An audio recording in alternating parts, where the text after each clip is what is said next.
Hi, it's Steve. Today we'd like to show you how to change the dual water valve in your washer. If your soap dispenser is not flushing properly, or if you're not getting any cold water wash, the problem may be with this dual valve. It's a really easy job to change. Let me show you how we do it. Now before we begin this repair, the first thing we'll need to do is to disconnect power to the washer. Now the inlet fill valve is located in the left rear corner, so we'll need to pull the washer far enough forward.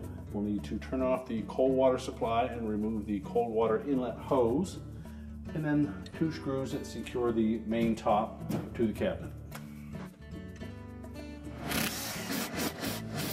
So with the screws removed from the top panel, we're just going to lift up in the back and pull that away from the front.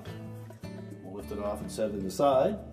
Now the dual inlet valve is located right here, so we're going to begin by removing the 2 wire harness connectors that are attached to that valve. Take note of the color codes of those so that they go back in the proper spot.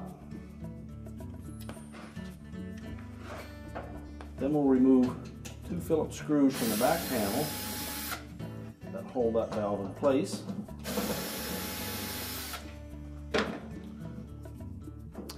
Then just pull that valve through the opening in the back. We'll lift it up where we can access the clamps for the outlet hoses. Just squeeze those clamps together, slide them down the hose, and just twist each hose individually to break the bond.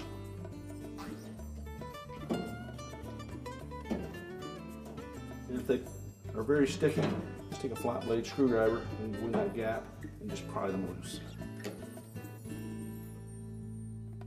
Do that without damaging the hose, just enough to free that up.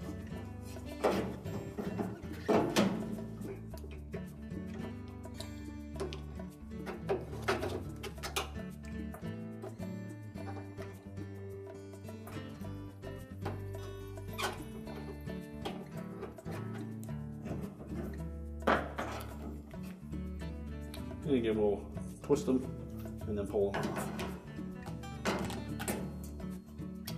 Take note of the orientation of each of those hoses.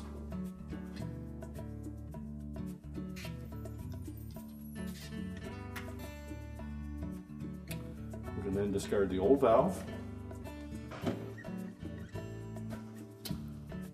Take the new valve, slide the hose over the barb, and approximate the position that it will be in so that we don't have a twist in the hose.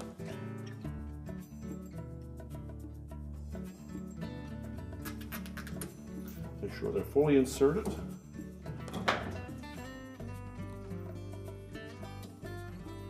And slide the clamp up into position.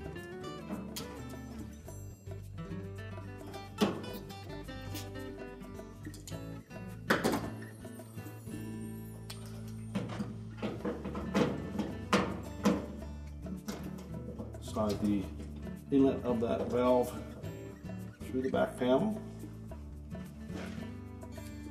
And then line up the mounting screw holes.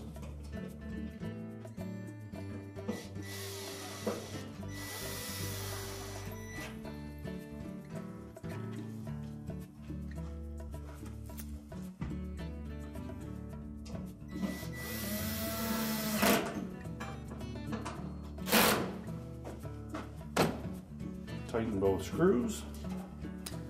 Then reattach the wire harness connectors, making sure they're fully inserted onto the terminals. And now we can put the main top back on.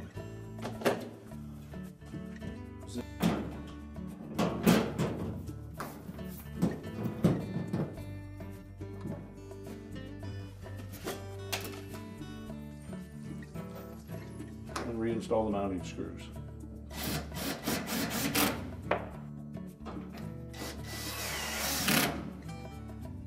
We're now ready to reconnect the inlet water supply, turn the taps on, make sure that we have no leaks. We can then push the washer back into place, reconnect the power, and our repair is complete.